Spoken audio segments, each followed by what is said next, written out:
dalam bahagian penyuntingan teks ini, yang pertama saya akan menunjukkan bagaimana kita boleh menambahkan font ke dalam sistem kita.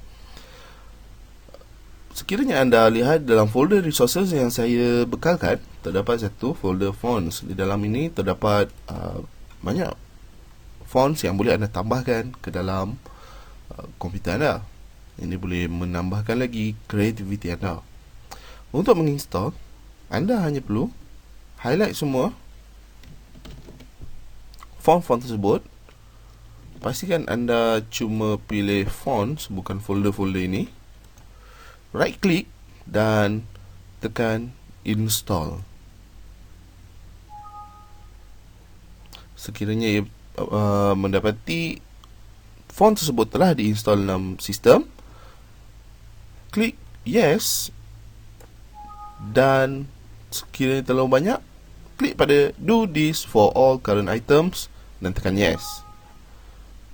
Ok, terus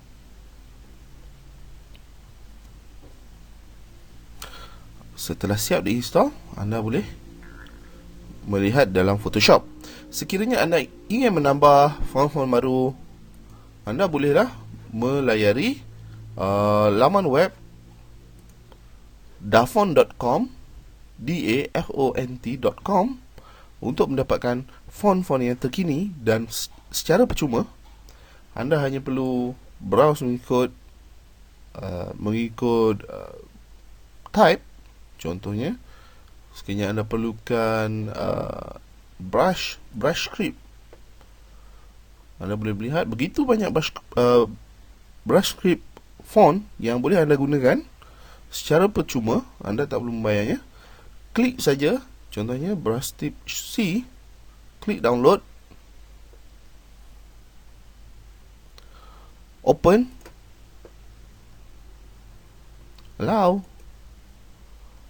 dan di sini anda boleh right click pada font tersebut, open dan install.